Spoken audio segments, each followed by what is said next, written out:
Welcome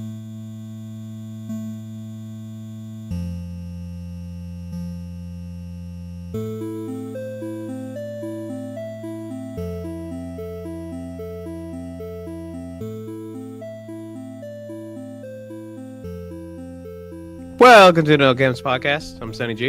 I'm Akash. I'm Jason.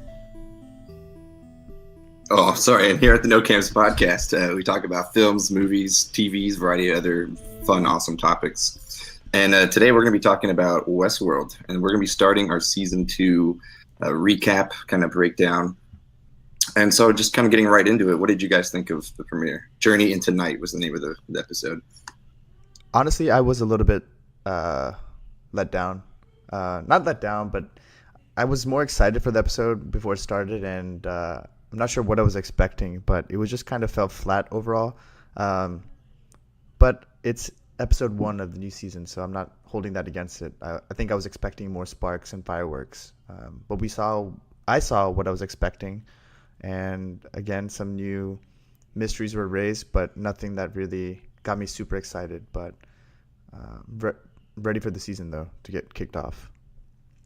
Yeah, that's exactly where I land as well. They teased at some of the I guess story arcs that we kind of already saw coming, and then they dangled the Bernard arc, but I don't know what to make of it. I'm not that too compelled by it or too sold on it just yet. Yeah. And then I kind of felt weird about the Dolores Teddy scenes, but we can talk about that when we get to it. Yeah, I really kind of feel the same way that you guys do. I was a little underwhelmed, not necessarily disappointed, but yeah, it was interesting.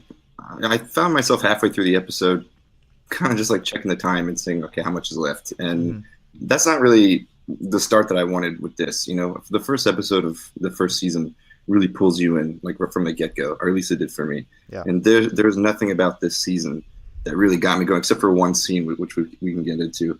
But honestly, Sunny, we went over season 1 and you kind of talked about you were more interested in the journey to consciousness versus now that they're awake, what happens? Mm-hmm. And that kind of stuck in my head the whole time I was watching this. I was like, damn, that's so true. You know, it's cool. They're going to get out of the park or some shit's going to go down and they're probably it's going to be entertaining, but it's not going to be compelling the way that season 1 was. And I don't think it's going to make you think the way season 1 did. And now, I mean, I guess we'll get into it. because there was so much mystery, right? I think that was intrigue of season 1. It kind of kept you hooked because of the whole mystery. But now the mystery or what they're presenting now doesn't seem that enticing just yet. So, I mean, we have to give the show its chance to really state its case, and probably by episode 3 we'll be fully back in. But you know, to that point, it's when we were in the park in season 1, we were watching what was happening to these hosts and what the humans were doing to the hosts. And it's starting to seem like it's going to turn a little bit. It's turning around, or at least it is for Arnold, which we'll get into. But I don't know. I think I like season 1's overall story first. But yeah, I guess you're right. We'll get into it and give it an actual shot. All right. So the opening scene, we see Arnold and Dolores speaking down in that little cellar that we saw in the first season. And Dolores is explaining a dream that she had to Arnold, and Arnold expresses that he's afraid of what she's going to become and the decisions that she's going to make, which was something that they hid from us in the first season. And then we see Arnold wake up along a beach, and a group of people with guns ask him to identify himself, and it's kind of like the aftermath of some kind of mass murder. And we get introduced to this group that seems to be responsible for cleaning up the mess from the finale of season 1. And we see Arnold kind of walking along the beach, seeing these hosts, and this team, I think it's the Adela's team, is just destroying the hosts left and right, and it's starting to really affect Arnold. What did you guys think of that opening scene? I love the beach, the shot of that cool looking ship on the beach. I mean, there was nothing too crazy. We're just thinking back on this episode, nothing really stuck out to me. None of this was really memorable in my mind. I mean, I was just trying to get that. Let's get going. What happened after Anthony Hopkins Ford, he got shot. I just kind of wanted to jump to that immediately. And all this was kind of trying to tease, but I don't know if that really worked for me. I was just I just wanted them to jump to like the main arc. You know, they're trying to really build some sort of suspense and like build like a slow reveal, but I don't know, maybe it just didn't work for me. And how you guys felt? No, same. I wasn't. I was just immersed, waiting for something to happen or waiting for someone to say something that I could latch onto. Yeah. But like you have the bald Delos guy just kind of being your bald, cocky exec, and then you have Bernard not saying anything whatsoever. Right. Which for us is just kind of upsetting because I want to know what he's thinking, like what's happening, right? But I guess that's part of the storytelling. But then from within the story, they just have this guy not saying anything the whole episode. Yeah. And you have to wonder, like, what the fuck happened to this guy? Which I guess will be the his story arc this season. Yeah, and to the point I said earlier, I was already kind of like, I felt like that scene dragged on a lot too. Like I just immediately want to get into what's happening, and it just felt kind of long until, remember, they cut open that guy's head, and then they pull out that little core, his brain, I suppose, and you see the video of Dolores shooting people down, gunning people down, or you saw that it was Dolores that shot him. And then it's kind of interesting, but it was just like a long walk to that. But I don't know. I think it made me ask a question, which I think was good enough for an opening scene, I guess. Right. Yeah, it was interesting that you said that, like, we can't all come to the Valley Beyond, that's or whatever. right. Yeah. Which, yeah, like, I don't know what to do with that. It sounds compelling. I'm interested, Dolores. You've piqued my interest, but don't really know what to make of it. And yeah. Well, it's it like immediately sets it up that, or it gives you a clue that she's going to be kind of a villain in this series or this season, or she's kind of not that sweet Dolores that we saw before. Like something's gone wrong. At the end of the first season, I kind of thought that she was gonna be kind of the savior of all of the hosts, and now she's the one that's gunning them down. So that's what's interesting about it to me, right. is seeing what went wrong there. And as we get further into the episode, like, I think it's interesting. I feel like they're going to establish some kind of adversary for her too this season. One thing I also noticed was like they're again playing with the different timelines, and I feel like they felt that worked in season 1, and I hope they're just not trying to reuse that again here. Yeah. And it feels like that's what they're going for with, again, back to the original scene with Bernard and Dolores, and you assume that's sometime in the past or maybe in the future. Who knows? Like, it looks like it's futuristic setting, but it could also be Bernard before he was a host, right? So we don't know exactly where that took place, where she's wearing the black dress and he's talking to her. Yeah, I assume. Wait, you mean when they're in the cellar, or when he's just when they're like walking around? In the cellar. Like, it could Okay. either be like at the end of all this happening and Bernard's like releasing her into the world or whatever, or it could have been like way before. So we don't know, right? And again, they're playing with the when did this happen trope. Yeah, kind of. yeah, the ambiguity of time. Yeah, I my suspicion is that is Arnold, and so that had taken place when he was still alive before the park opened. You mean Bernard? But they do. No, Arnold? Oh, okay. Yeah. But I do remember someone, like, when they're on the beach, someone saying offhandedly, like, the park's been down for 2 weeks. Right. So I assume then that this means that Bernard washes up on shore like 2 weeks after the events of the party. So then, when we get to the scene where he's with that Delos chick, the Valkyrie from Thor Ragnarok, that takes place immediately after the party. And so I think they're going to play with time in the sense that they're just going to leave us hanging for what she's revealing about what Delos's motives are, and how he somehow like goes from hanging out with her to washing up on a beach. Also, it's interesting that as a high level guy as Bernard is, he wasn't given any medical treatment or anything. Just kind of like walk him up and like, hey, what's going on here? Let's solve this issue. Yeah.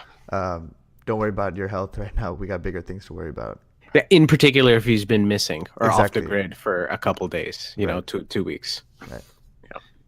Yeah, well, back to the timeline thing. I think there's 3 timelines in this episode already. We have the opening scene was in one timeline, which is in the way past before the park, as the park was developing, and then we have this timeline with Bernard walking on the beach, Mhm. and then as we get into this next scene, I think it's establishing the modern timeline. I Yeah. think this or Yeah. the recent past. I Like, think that's yeah, what it is. the directly time following the after, party. yeah, directly Yeah. after season 1. Like, it's Right. continuation. Right. So kind of moving on with that, now we see Bernard suddenly with Charlotte, the Valkyrie, Mhm. and they're in that stable, and they can hear the kind of the madness outside, and they hear those hosts killing that poor woman with the bottles on her head, and then we immediately see Dolores riding around on her horse, gunning down what I'm guessing are hosts, and then suddenly we see her lining up guests with nooses on their neck, and basically just kind of gives her disgust, I guess, for humans and what they've done to hosts, and basically leaves them there to die. I mean, I think one of the important scenes here was when Bernard gets knocked down and starts losing like brain fluid or whatever it is. Oh, that's And right. that Yeah, comes yeah. to haunt him a little bit later on. Yeah. So he gets his first injury. Right. Yeah, because they attack one of the hosts, and he gets like accidentally hit by one of the humans. Right. That's right. And to me, this scene with Dolores with those guests, it felt kind of forced in a way. Mm-hmm. So I'm not alone in that. Yeah, I agree. Yeah. It seemed I haven't watched the first season since it was out, Right. but just based on what I remember from her and from her personality, even as she was like evolving, so to speak, it seemed uncharacteristic Right. of her character, even if she was like quote unquote woke now. Right. Well, so I guess then after that we see the Man in Black waltzing through the town after the massacre, and we see him make eyes with another wolf, and then suddenly he finds his horse and gets attacked by a couple different hosts again, who are I guess all these hosts are just on a clear rampage, like to kill all the humans. Mm-hmm.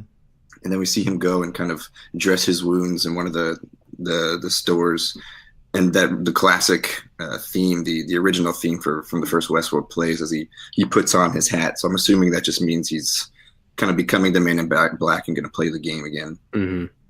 Yeah, he almost looks like alive and like reborn, kind of, as well.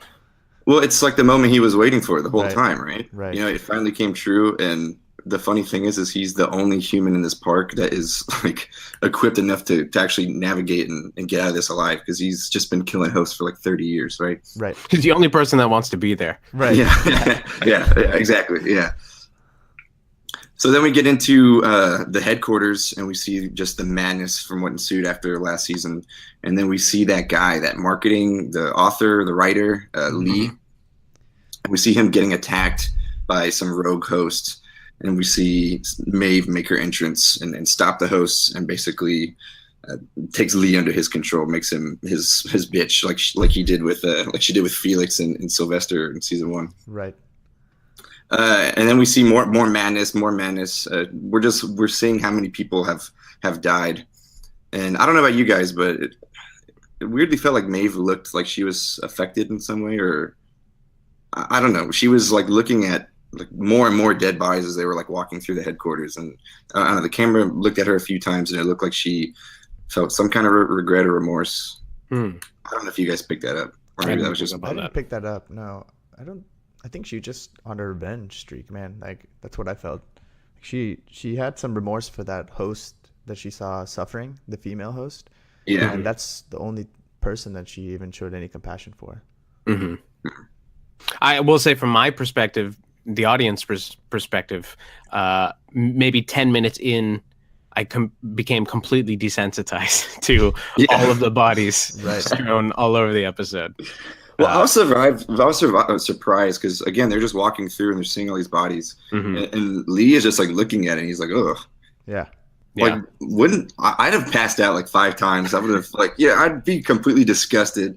It's just amazing how even desensitized the humans seem to just like the gore in this park. It's nuts. It's weird though, because like I don't know why I felt this way, but I almost started feeling bad for the humans because their death is so final, but the host's death, whenever they die, I mean, I'm not saying it's not painful or that's like completely like traumatic, but continuously get reborn. Even Maeve says like I've died multiple times for this code or whatever. But like they have multiple opportunities to come back. Yet all these people that they're slaughtering, it's like so final with their lives. You know what I mean?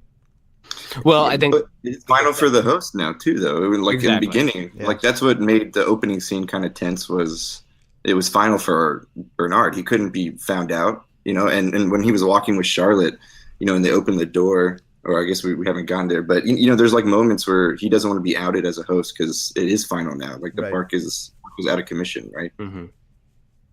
No, yeah, good point. I mean, just weird seeing humans just getting slaughtered. Yeah. No, but then again, that might be part of the that could be very well intentional. And I don't mean obviously like everything on screen is intentional, but I mean like there could be a deeper meaning to it. Because this triggered my thought. This thought when you said that like they're in the park, even the humans don't seem bothered by it, and it could very well be like the nature of the park has created such an environment where violence is just so the norm that even these massive devastation of like quote unquote real people, like people who weren't manufactured, just like doesn't register on people, on people's emotional scale anymore. Which is kind of interesting if that's what they meant to do, or if that's like more of a theme that they'll play on this season of just like, yeah, these violent delights have violent ends, but if you've seen it enough, then it just kind of doesn't matter. Like, what's the point? Yeah, it's crazy, especially because they look so real. It's just nuts. Anyway, so Maeve basically pushes Lee, and Lee tells her that I can give you the location of your daughter, but it's not real. She's not real. It was just an image that we put in her head. And then Maeve kind of says, no, I'm going to my daughter, and you're going to take me there. And then we see Bernard with Charlotte, and they're walking with some other humans, some survivors from the incident from last season. And they get attacked by a group of those like crazy radical, those like woodland creatures from season 1. Yeah. And the blonde chick that introduces us to the park in the end of season 2. They look like bad guys from True Detective season 1. Yeah, you're right. Like those like crazy like Louisiana crazy guys. Yeah, that's so true.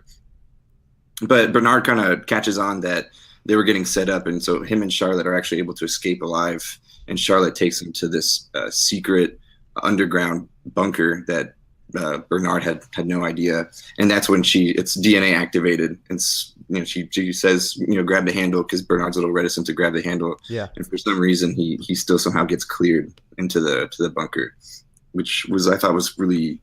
That was interesting. That piqued my interest too. It's kind of a tense moment for me. I was right before he grabbed the handle. I didn't know how they gamed that system.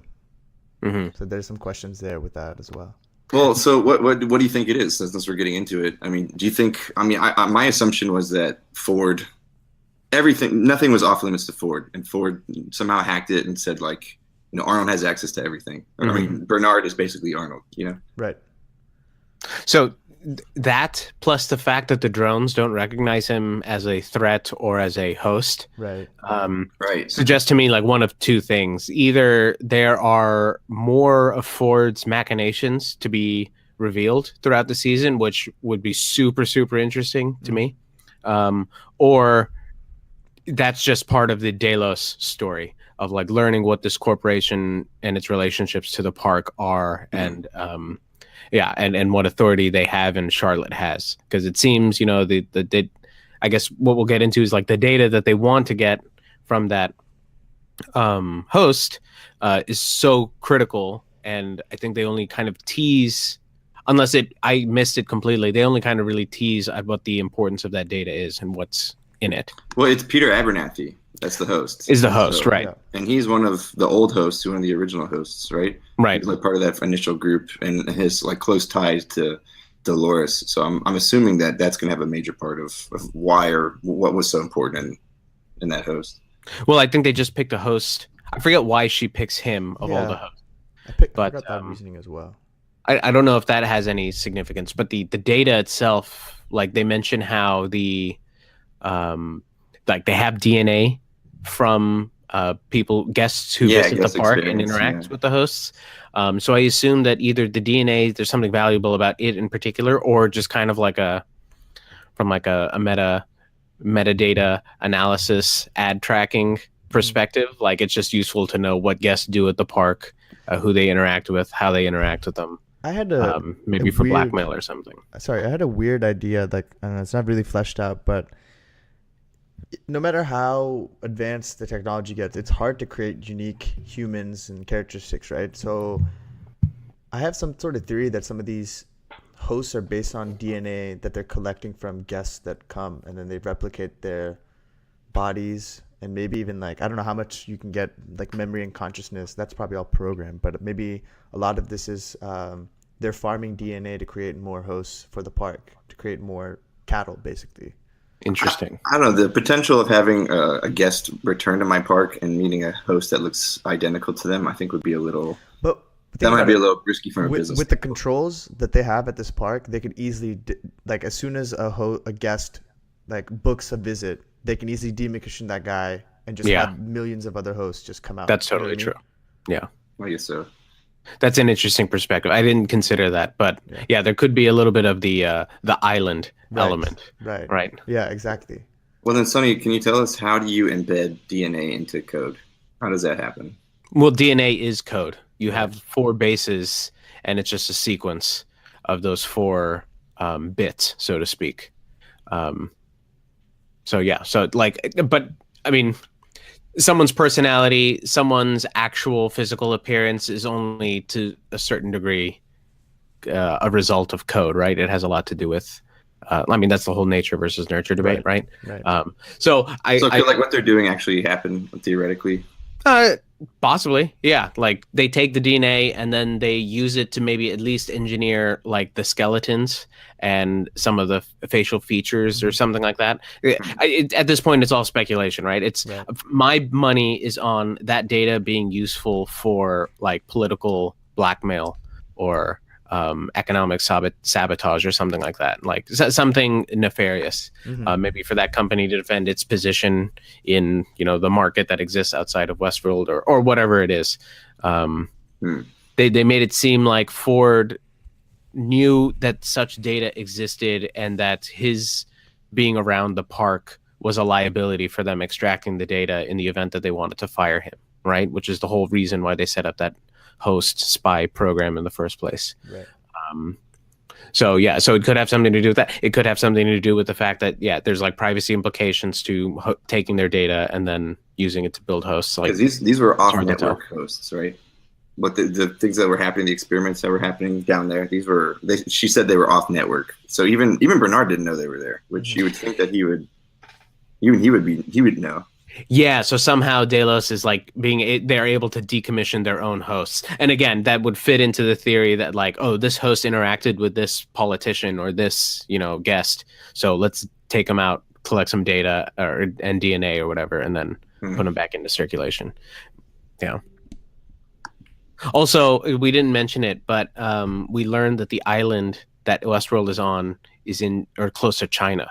Oh, really? Which I thought was interesting. Yeah, there was a little scene where I think the bald exec from Delos on the beach within 5 minutes of the show starting is talking to like Chinese soldiers and said something like that. Oh, we rented this island for blah, blah, blah, yada, yada, yada, and we have it under control, so you don't need to be here. Right. Okay.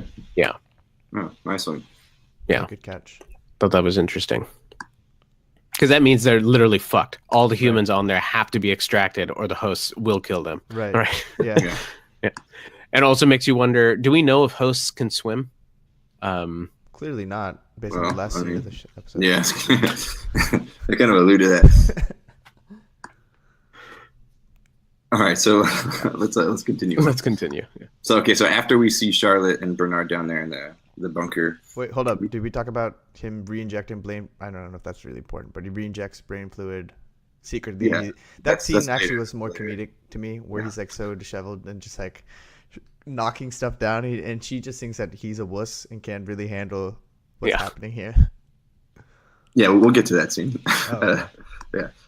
So next scene is Lee and Maeve walking through the headquarters, and we see at least the buffalo is still running around. So some of the hosts are twitching and moving around. They get bombarded by like that Della security team, and Maeve basically threatens Lee by pointing the host gun or having the host point his gun at Lee. So she basically has him by the balls at this point. Mm-hmm. And then they're walking around and they're reunited with what's the guy's name? Hector. Hector, yeah. So they see Hector, and they kind of hint to maybe a real romance between Hector and Maeve. Something that they're hinting at too with Dolores and Teddy as well. There's some real love, real emotion within these hosts. Although Teddy just looks confused the entire time. He's like, "What the fuck is she doing?" I think that's just his face, though. Yeah, that's he looked like that in X-Men. Yeah. Yeah, that's how he always is. So next thing we do is we're actually down back in the bunker, and that's where we see Charlotte trying to arrange, and we hear that or see that Peter Abernathy is the host that Delos wanted, and basically Delos is not going to extract him because they didn't get Peter Abernathy. So Peter Abernathy is somewhere out there. Yep. And that's the scene where we see Bernard hack into that other host, check his vitals, and actually no, sorry, that's later. Sorry, so that's all we got in that scene. Yeah. My bad. So then we see, my favorite scene in the episode, we see the Man in Black again. Mm-hmm. He's kind of out on the prowl, and he gets approached by Robert Jr., I guess we can call it. Robert's little child host that he made for himself that we saw in season 1. That was kind of his little right-hand man. And we see basically Robert speak through his host and tells William that the game is meant for you and you now have to find a door. The sound design of the scene completely ruined the scene for me. Like the auto-tuned voice. I could barely understand what they were saying, and I absolutely hated that part. It just ruined any kind of emotional or like impact that the scene was supposed to have for me. I'm going to say the opposite. I actually enjoyed the way that I kind of like that his voice was like crackling, because it's implying that he's kind of losing operation. He's losing function without Ford. And then you hear his voice slowly turn into Ford's at the end. So it's almost like he's still alive in some way in the park. Like he's still going to have influence. He's the Obi-Wan of the park. I thought the only reason they did that is so they could show us that Ford still has like his machinations are still in place. Like that wasn't necessary. That could have been maybe done more subtly, but like I felt the voiceover was clearly done just to say that Ford still has influence over certain hosts and stuff like that. I thought, yeah, it was definitely not necessary. I think I would have gotten the point that there's more to the more to Ford's machinations than what we already saw, and that this was just the next season of Ford's trolling. Well, so I liked it, so that sucks. But then we see him kill the little robot. So I guess I'm assuming that's like it with Ford, or I'm hoping that's all we're really gonna. That's like maybe one iteration. We don't know what else Ford's got up his sleeve, basically throughout the park. Oh yeah, I guess that's true. Okay, so the next scene, we see Maeve and cleaning up Hector, and we see a little bit of romance there, and Lee walk in, and they're devising their way out, and they're gonna have to dress up in costume, and Maeve basically forces Lee to get naked in front of Hector and her, which I thought was kind of interesting, because it's like her way of showing humility to humans after what they did to them. And then I thought it was weird that they had to include a shot of full frontal nudity of the guy. But I think that's just to level the playing field of these hosts have been naked for us this whole time. Now we can afford to show a human buck naked in front of like reduce a human to his lowest. Yeah. To that same level of complete depersonalization. Oh, I guess that kind of makes it's like you're now my host. I can program you to do what I want now. So you're gonna do what I want. Yeah, that's interesting. But okay, then right away we see Teddy and Dolores, and Dolores and Teddy kind of express their love, and Teddy says, we don't have to do this. We don't have to take over the world. We just need a small piece of it.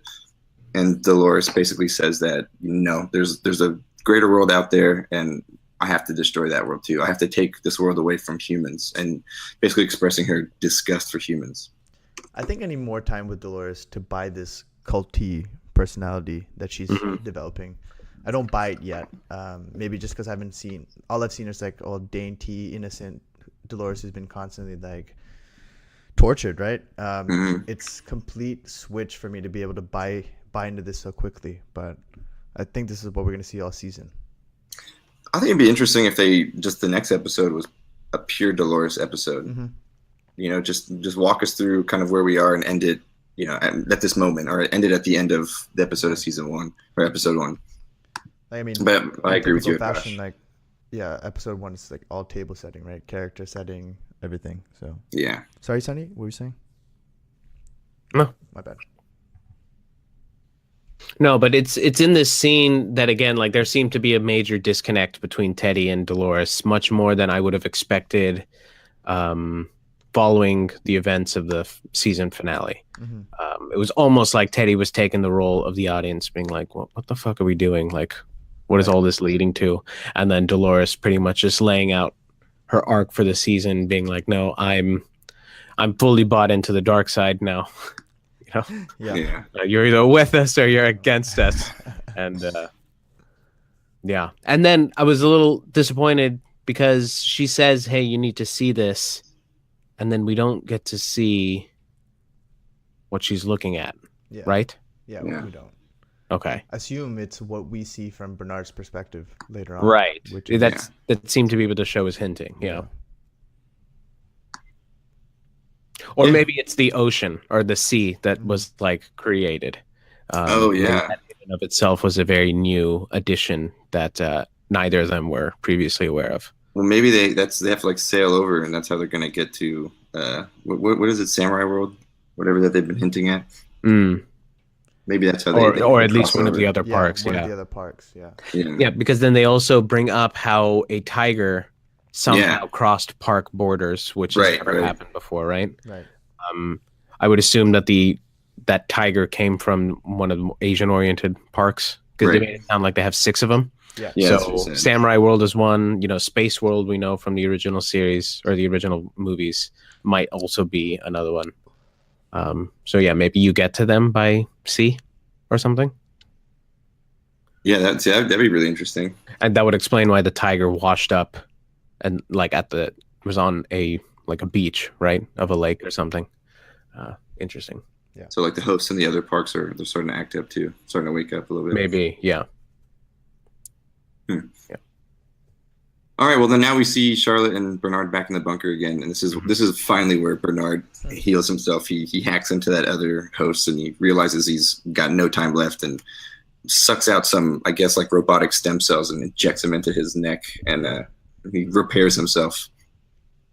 And right after that, we see him once again with that security team, that Dallas team, with that bald guy, and they see the massacre once again, and they actually reveal Ford's dead body with maggots eating his face. It's actually really disturbing to watch. I just, with all the recent events that's been happening in the U.S., like that's actually what it would look like if there was a massive shooting in a public area. Just like, I mean, just it gives you a visual impact of what the consequences of an event like that happening. It was just really disturbing in my mind. Yeah, I mean, you could say that throughout the whole episode, right? There's just been kind of dead bodies lying throughout the whole episode. And you can tell like they've been decomposing for like 2 weeks. Yeah. Oh yeah, especially at that scene. Like you could really see, like they really showed all like the maggots and flies and stuff. Right. So right after that, we see the team pack up and start riding through the park, and that's where we stumble upon the tiger at the edge, and that's where they reveal this lake that supposedly no one knew about. And then at the edge of this lake, Bernard gets called over, and we see a bunch of floating dead hosts, and Bernard says that he's the one that killed them. And the final scene is Teddy drowned underwater. And that's where we close out the episode. Yeah, so typical J.J. Abrams fashion. Yeah. Ask more questions than you answer. and then just fuck off and leave. So, was that the scene with Dolores, and then when we see Teddy drowning in the water? Is that like consequently happen? Like, does that directly happen after each other, or is it? Do you think there's a time difference from that happening? I think there's like just a time difference. Like those are the two timelines. You know, like the timeline that we're going to be like paying attention to and uncovering more, spending most time with this season is going to be the one where we see Teddy and Dolores together. You know, that the recent past, and then what we're seeing now with Bernard from the beach and this scene, and with the whenever they're with that security detail, that's going to be the present. So it's that's what I'm assuming. Yeah. Some general comments. Do we ever see them show us I guess, the ability to see what the host were looking at before they died? Have we ever seen that before in season 1? I want to say yes, but I can't remember the exact instance. Okay. I think it was when that girl, Elsie, was around in one of the earlier episodes. Okay. But again, I don't. They use like other security footage and stuff too. I don't know. It doesn't seem out of the realm of possibility. It doesn't. It just felt like they conveniently added certain aspects to the biology of the host to help them in the storytelling. They really focused in on that little ball brain, didn't they? Right. Yeah, like you saw those weird drones, those weird faceless white drones. Yes. Which was really strange. Like that was very frightening. Like the first scene when he just comes up behind Bernard, you see him like drilling into that guy's head, which was kind of interesting. And then we see another maze sculpted in on somebody's skull in that opening scene too. Mm-hmm. Right. And it's interesting that nobody seems to have noticed that before. Because finding it randomly would suggest that it's kind of manufactured into all of the scalps, but then being surprised when they saw it means that it like couldn't be, and it must be something rare. Right. Then again, it could just be an aspect of all the Native American oriented hosts, because when we see that again, or we see it for the first time when Ed Harris, the Man in Black, scalps like one of the Native Americans working at the casino, right? Or a little, gambling ring. Right. And I think that's the first time we see him de-scalp or scalp someone. I guess de-scalping would be putting the scalp back on their head. Yeah. That's the first time we see it, is when he gets scalped and we see the maze. So right. I wonder where that comes from as well. And again, just teasing at a bunch of different potential directions that they can take the story in terms of the park's history, in terms of Ford's history and his legacy of what he left behind, and then Delos's relationship to the entire thing. They also kept showing in the trailers, like, we get the original William and Logan characters. Yeah. Right. So it seems like they'll introduce yet another time period to just keep things interesting and avoid at all costs telling a linear story. Well, he didn't show up until episode 2 of the first season, right? Yeah. If it was a linear story, it would be 2 or 3 episodes long. Right. It would be very straightforward and uninspired. Well, that's not why we watch it. Yeah. I felt like they're setting Maeve and Dolores up to be adversaries. They're supposed to be like good and evil. I feel like Maeve's supposed to be the one that seems is like going to be the savior, and Dolores is going to be kind of the villain that they need to destroy. I don't know if we have too much evidence for that, but I also do get that feeling. Yeah. It's. Sorry, go ahead. So Beth asked me, like, why was it that Maeve had a scripted escape from the park while Dolores took a much more, organic approach, so to speak. And so my answer to her, like, I told her I didn't have a good answer. My guess was that Ford, he came around and then helped institute 2 different ways of doing it. So one is through violence and suffering and the maze. And then the other is, I guess, just let's script some randomness and then see what an intelligent enough host might do with that information and how they might act, right, when given a glimpse of like what's behind the veil. Well, it's like the test, right?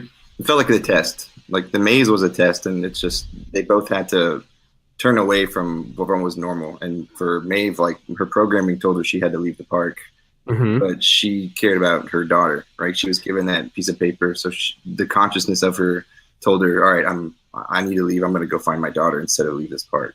Right. So if those are like if those are couldn't be solidly declared as like the two different ways a host can reclaim their own consciousness or discover it, then that would suggest that they might be polar opposites or like Yeah. thematic opposites in the course of the story for this season and maybe for the rest of the show. Like there are two different ways of getting consciousness, and I guess like you can put on the white hat or you can put on the black hat once you've like claimed it for yourself, you know. So that would be an interesting direction to take the story. And even if they don't end up like converging and duking it out this season or something like that, you know?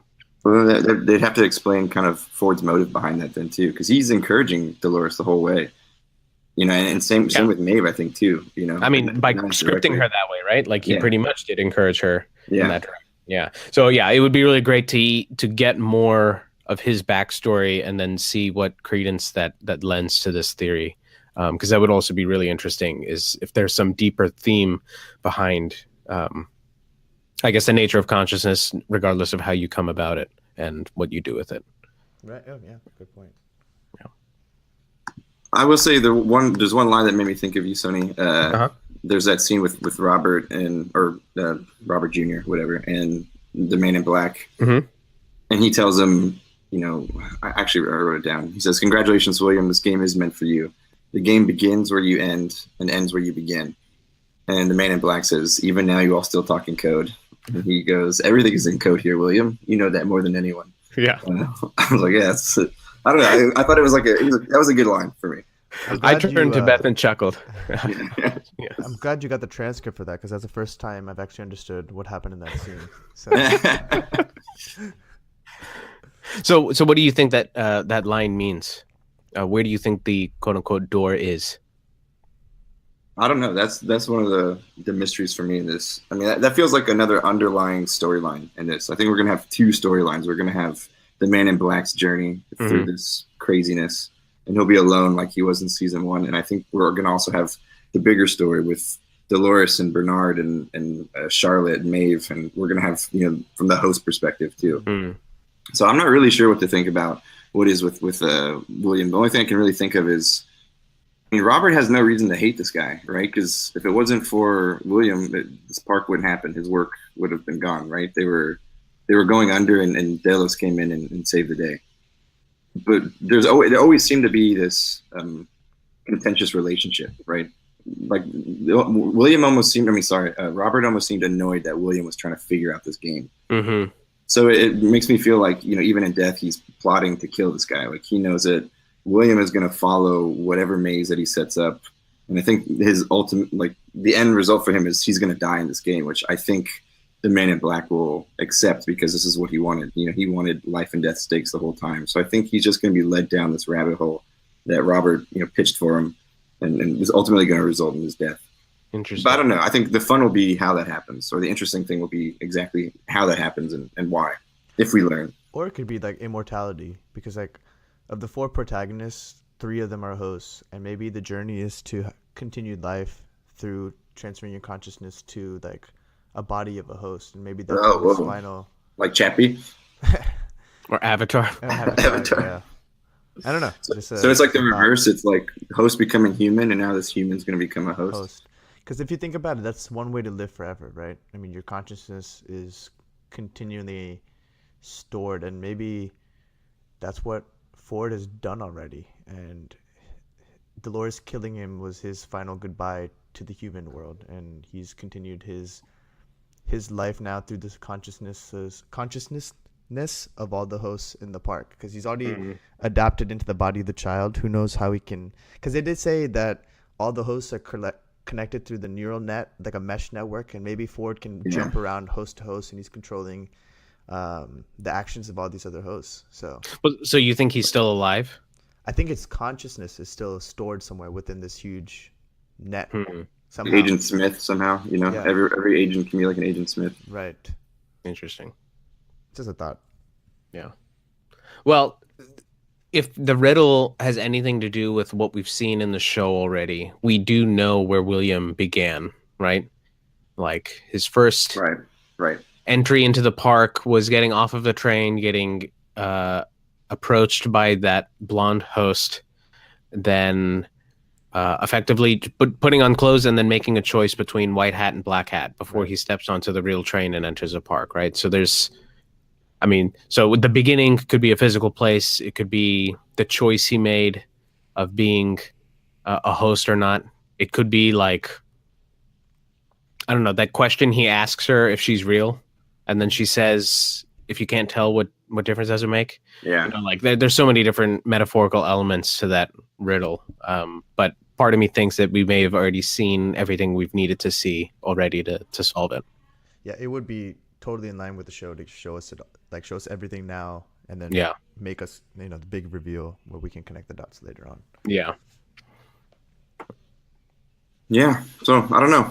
All in all, I mean, I thought, like I said, honestly, us talking about this got me more excited about the episode than when I watched it. Yep, I agree. Yeah, Totally. So I'm leaving this podcast more excited about episode 2 and more excited about the rest of the season. But overall, I think it established what it needed to in a premiere. It's going to be curious to see if any of our predictions end up turning out right, because we've all agreed not to use any outside material. This is just our reactions to watching the episodes and our discussion. So it's a nice little time capsule for us to come back to and check in and see if we were right or not. Mm-hmm. I'm also curious to see how it bakes. We just watched the episode yesterday. So how is it going to settle in, and is it going to change our opinion of it? And is us even just talking about this going to change our opinion of it too? Yeah. All right. Well, if there's nothing else, I guess we can wrap up. Yeah. Thanks everyone for listening. Yeah. You can find us at nocampspodcast.podbean.com and on Twitter at nocampspodcast. Check me out on Twitter at akash0902. Sonny? Sunny_Gunna. And we'll see you guys next week. Thanks for tuning in. Peace. Bye. Bye-bye.